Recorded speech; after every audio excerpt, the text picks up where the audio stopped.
ઓમ નમો નારાયણ. શિવશક્તિ આશ્રમ, અમદાવાદ કેન્દ્ર. સ્વામી શૈલેશ્વરાનંદ, પરમ પૂજ્ય ગુરુ પરમહંસ શંકરાચાર્ય સત્યમિત્રાનંદ ગિરિજી, ભારત માતા મંદિર, હરિદ્વાર. આશ્રમના ભક્ત પરિવારમાં માણસાઈના દીવાની આધ્યાત્મિક જ્યોત જગાવતી સંકલિત વ્યાખ્યાનમાળા માનવના વ્યાવહારિક, સાંસારિક, આધ્યાત્મિક ઉત્કર્ષ માટેના પ્રસંગોને શાબ્દિક વાચા આપવાનો નાનકડો નમ્ર પ્રયાસ. દરેક કથામૃતમાં આવતા વિષયો માટે ઋષિમુનિઓ, ધર્મગ્રંથો, સંતો, મહાન વિચારકો, લેખકો, કવિઓ તથા આપ સૌ શ્રોતાજનોનો આભારી છું, ઋણી છું. આજના કથામૃતનો વિષય છે પરમ સમીપે તું, ભાગ ચોથો. અભિમાન અને અહંકારનો ત્યાગ ચોક્કસ સંભવ છે. ગીતાના બીજા અધ્યાયમાં નિર્મમો નિરહંકાર સહ શાંતિમધિગચ્છતિ એમ કીધું છે. ગીતાના 12મા અધ્યાયમાં નિર્મમો નિરહંકાર સમ દુઃખ સુખ ક્ષમી, અને ભગવદ્ ગીતાના 18મા અધ્યાયમાં અહંકારમ બલમ દર્પમ કામમ ક્રોધમ પરિગ્રહમ વિમુચ્ય નિર્મમ શાંતો બ્રહ્મ ભૂયાય કલ્પતે. આ દરેક શ્લોકમાં ભગવાને અહંકાર, મમતા અર્થાત હું અને મારાપણું આ બેથી દૂર રહેવાની વાત કરી છે. એટલે સિદ્ધ થાય છે કે અહંકાર, મમતાનો ત્યાગ ચોક્કસ થઈ શકે છે. જો આ વાત સંભવ જ ન હોત તો ભગવાન આ વાત જ ન કહેત. ભગવાને કહ્યું છે એનો અર્થ એ છે કે એનો ત્યાગ અવશ્ય થઈ શકે છે, અને ત્યાગ એનો જ થઈ શકે જે વાસ્તવમાં હોતું જ નથી.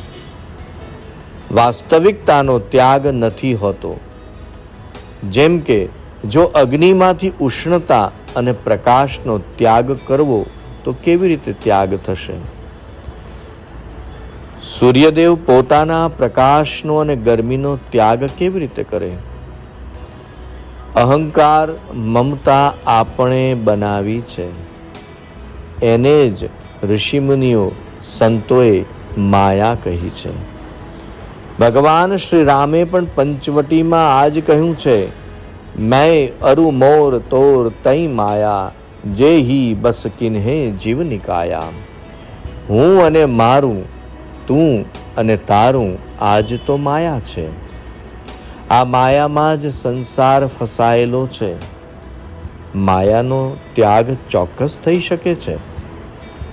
વિચાર કરવાનો એ છે કે હું અને મારાપણાનો ત્યાગ કેવી રીતે થાય. પહેલા એ વાત મનમાં બરાબર ઠસી જવી જોઈએ કે આનો ત્યાગ થઈ શકે છે. બીજી વાત એ છે કે આ હુંપણું તો આપણે માની લીધેલું છે, સ્વયંનું બનાવેલું છે. આ શરીરથી પહેલા હુંપણું નહોતું. જન્મ પછી હુંપણું આવ્યું, અને શરીરનો નાશ થયા પછી હુંપણું નથી રહેતું. તો વચમાં જ હુંપણું પેદા થયું. માનો કે હાથ કે પગ સડી ગયા છે, ડૉક્ટર એને કાપી નાખે તો તેમાં હુંને તમે ફેંકી દો છો.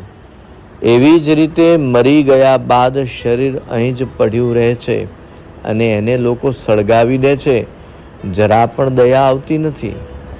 જો શરીર હું હોત તો શરીરને પણ પોતાની સાથે લઈ જાત, અથવા શરીરની સાથે આપણે રહ્યા હોત. પરંતુ એવું થતું નથી. શરીરી એટલે કે શરીરમાં રહેનારો જતો રહે છે, અને શરીર અહીં જ પડ્યું રહે છે. એ એટલા માટે કે આ શરીરમાં હુંપણું માની લીધેલું છે, અને સંસારમાં મારાપણું માની લીધેલું છે. તમે આ અહમપણાને બદલી નાખો છો. ગૃહસ્થાશ્રમમાં રહો છો તો કહો છો કે હું ગૃહસ્થી છું, પરંતુ સાધુ કે સંત બની જાઓ છો તો કહો છો કે હું સાધુ છું કે સંત છું. માતા પિતાની સામે કહો છો કે હું પુત્ર છું, અને પુત્રની સામે કહો છો કે હું પિતા છું. એ જ રીતે ભાઈની સામે કહો છો કે હું ભાઈ છું, પત્નીની સામે કહો છો કે હું પતિ છું. તમને કોઈ પૂછે કે તમે સાચું કહો કે તમે પુત્ર છો, પિતા છો, પતિ છો, કોણ છો? તો એનો ઉત્તર એ છે કે તમે સ્વયં પુત્ર, પિતા, ભાઈ, પતિ કોઈ નથી. પુત્ર, પિતા, ભાઈ, પતિ વગેરે તો તમે બીજાની સામે છો, બીજાની અપેક્ષાએ છો, બીજાની અપેક્ષાએ બનેલા છો. આ હુંપણાને નષ્ટ કરવા માટે એક બહુ જ સુગમ વાત તો એ છે કે આપણે હુંપણાને શુદ્ધ કરી લેવું જોઈએ. તો આ શુદ્ધ ક્યારે થાય? આ હુંપણું શુદ્ધ કેવી રીતે થાય? શુદ્ધ એ સમય થાય છે કે માતા પિતાની સામે જાય તો એવું કાંઈ કરે કે જે સુપુત્રના પણ સુપુત્ર કરતા હોય. બીજા કર્તવ્યનું પાલન કરે યા ન કરે, આ તરફ વિશેષ ખ્યાલ નથી કરવો. થોડો વિચાર એટલા માટે કરવાનો છે કે પુત્ર વગેરેને ભણાવવાનું આપણું કર્તવ્ય છે. એમને કહી દેવું, સમજાવી દેવું આપણું કર્તવ્ય છે. પણ તેઓ આપણું કહેવું ન માને તો દુઃખ ન લગાડવું. અને આપણે તો આપણું કર્તવ્ય પાલન કરી દીધું છે, વાતનું અભિમાન પણ ન કરવું જોઈએ. કોઈ સત્પતિ પોતાની પત્નીની સાથે ન્યાયયુક્ત, ધર્મયુક્ત વર્તાવ કરી દે, પછી ભલે પત્ની તમારી જોડે ઝઘડે, દુઃખ દે કે કર્કશ વ્યવહાર કરે, એની સામે સત્પત્ની પોતાના પતિની સાથે હંમેશા ન્યાયયુક્ત, ધર્મયુક્ત વર્તાવ કરી દે, પછી ભલે પતિ તમારી જોડે ઝઘડે, દુઃખ દે કે કર્કશ વ્યવહાર કરે, આપણે આપણું કર્તવ્ય ન ચૂકવું જોઈએ. યોગ્ય રીતે પોતાના કર્તવ્યનું પાલન કરવું જોઈએ. જો આપ કરશો તો શું થશે? તમારું હુંપણું શુદ્ધ થઈ જશે. હુંપણું શુદ્ધ થઈ જવાથી એને છોડવાની તાકાત તમારામાં આવી જશે. પરંતુ જ્યાં સુધી અન્યાયપૂર્વક કાર્ય કરતા રહેશો ત્યાં સુધી હુંપણું અને મારાપણાની માયા છૂટવાની નથી. પરંતુ શુદ્ધ થવાથી આ માયા છૂટી જશે, બંધાશે નહીં. કેવળ વ્યવહાર માત્ર માટે હું અને મારાપણું રહેશે. જેવી રીતે તમે કોઈ મિલમાં, કોઈ હોસ્પિટલમાં, કોઈ બેંકમાં યા રેલવેમાં કામ કરતા હો તો તમે કહો છો કે ભાઈ હું ફલાણી જગ્યાનો કર્મચારી છું, હું રેલવેનો કર્મચારી છું, હું ફલાણી મિલનો માણસ છું, એનો કર્મચારી છું, હું ફલાણી હોસ્પિટલનો કર્મચારી છું, હું ફલાણી બેંકનો કર્મચારી છું, હું ફલાણી કંપનીનો કર્મચારી છું. પરંતુ તમે સદાય સ્વયંને મિલ, રેલવે, કોઈ કંપની, કોઈ હોસ્પિટલ, કોઈ બેંકના કર્મચારી માનતા નથી. એ જ રીતે તમે સ્વયંને પિતા, પુત્ર, ભાઈ, પતિ માનો. એવી રીતે જો તમે ધનિક છો તો નિર્ધનોની અપેક્ષાએ ધનિક છો. નિર્ધનોએ જ તમને ધનિક બનાવ્યા. હવે કેવી રીતે? તો ઉદાહરણ તરીકે જોઈએ, જો નગરમાં તમે લખપતિ છો અને બાકીના બીજા બધા જો કરોડપતિ છે તો તમે સ્વયંને ધનિક નહીં કહેવડાવી શકો. એ કરોડપતિઓની વચ્ચે શું ક્યારેય તમને લખપતિ હોવાનું અભિમાન થાય છે ખરું? પરંતુ હા, જો તમારા સિવાય બધા જ નિર્ધન હોય તો તમને ધનિક, લખપતિ કહેવડાવવામાં આનંદ આવશે. તેથી આ નિર્ધનોને કારણે જ તમે ધનવાન છો. એમણે જ તમને લખપતિ બનાવ્યા. તેથી જ તમારે નિર્ધનોની સેવા કરવી જોઈએ. જે ઉપકાર લે છે પણ ઉપકાર કરતા નથી તે કૃતજ્ઞ હોય છે. તેથી ધનનું અભિમાન, વિદ્યા બુદ્ધિનું અભિમાન, બળનું અભિમાન એ મોટામાં મોટી ભૂલ છે. શ્રી કૃષ્ણએ ભગવદ્ ગીતાના 16મા અધ્યાયમાં કહ્યું છે, દંભો દર્પો અભિમાનસ્ય ક્રોધઃ પારુષ્યમેવ ચ અજ્ઞાનમ ચાભિજાતસ્ય પાર્થમ સંપદવાસુરીમ. આ અભિમાન અને અહંકાર વગેરે આસુરી સંપદાને પ્રાપ્ત પુરુષના લક્ષણ છે. પાછા ફરીથી કહે છે, દૈવી સંપદ વિમોક્ષાય નિબંધાયા સુરીમતા. દૈવી સંપદા તો મુક્તિ આપનારી છે અને આસુરી સંપદા બંધન કરનારી છે. તેથી ધન, વિદ્યા, બુદ્ધિ, બળ અને પદનું અભિમાન ક્યારેય પણ ન કરવું. બીજાની સેવા કરો અને પિતા, પુત્ર, પતિ વગેરે જે કાંઈ પણ તમે છો, તમારું કર્તવ્ય પાલન નાટકની જેમ ઉત્તમોત્તમ કરો. જે વેશ, જે સ્વાંગને બગાડવાનો નથી અને નથી એનું અભિમાન પણ કરવાનું. પરંતુ જેઓએ તમને બુદ્ધિમાન, વિદ્વાન, ધનવાન અને બલવાન બનાવ્યા છે, અર્થાત જેના કારણે તમે બુદ્ધિમાન, વિદ્વાન, ધનવાન અને બળવાન બન્યા છો, એમની સેવા કરવાની છે.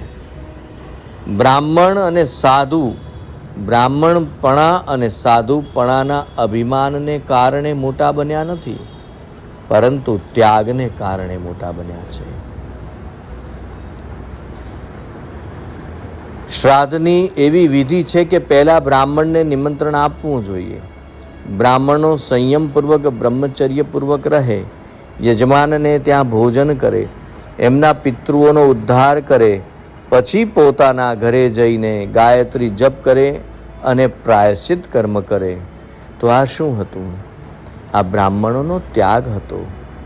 લોકોને દેખાય છે કે બ્રાહ્મણો દક્ષિણા લે છે, અન્ન ખાય છે, પરંતુ વાત હતી એથી વિપરીત. તે લેતા થોડું અને દેતા ઘણું વધારે. લેતા હતા એ ભૌતિક ચીજ અને આપતા હતા આધ્યાત્મિક ચીજ, અને એટલા જ માટે એમનો મહિમા ગવાયો છે. એવી જ રીતે સાધુ નિર્વાહ થાય તે માટે જ ભિક્ષા ગ્રહણ કરતા અને આધ્યાત્મિક જ્ઞાન અને ઈશ્વર તત્વ સત્સંગ રૂપી આપતા હતા. બીજાઓનો ઉદ્ધાર કરતા હતા. તેથી જ તેઓ મોટા દેખાયા, દાતા થયા. કેવળ બ્રાહ્મણને ઘેર જન્મ લેવાથી અથવા તો સંતનો વેશ લેવાથી કોઈ મોટું મહાન બનતું નથી. એમનામાં અભિમાન ન આવી જાય, તેથી એમની જીવિકા ગૃહસ્થોને આધીન રખાઈ. સાધુને, સંતોને ભિક્ષા માટે ગૃહસ્થી સામે હાથ ધરવો જ પડે છે. એમાં ગૃહસ્થીનો હાથ ઉપર છે અને સાધુનો હાથ ત્યારે નીચે રહે છે. આ રીતે ભગવાને સર્વના સંબંધને જોડી રાખ્યો છે. પોતપોતાની જગ્યાએ રહીને સ્વયંના કર્તવ્યનું પાલન કરશો તો સંસિદ્ધિને પ્રાપ્ત થઈ જશો.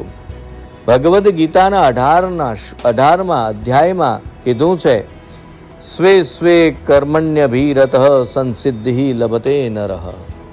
બ્રાહ્મણ પતિગ્રહ દાન લેવાથી દોષી ઠરે એવો કાયદો નથી. જો બ્રાહ્મણ યજમાનના હિતને માટે, એના ઉદ્ધારને માટે લેતો હોય તો તે ઋણી પણ નથી અને દોષી પણ નથી. પરંતુ જો તે પોતાના સ્વાદને ખાતર લે છે, સ્વાર્થ માટે લે છે, પોતાના સુખને માટે લે અને ધનવાન બનવાને માટે લે, તો તે ખરેખર દોષી છે. જો બ્રાહ્મણ યજમાનના ઉદ્ધાર માટે લેતો હોય તો તે ખરેખર તો યજમાન પાસેથી લેતો નથી, એને અર્પણ કરે છે કંઈક.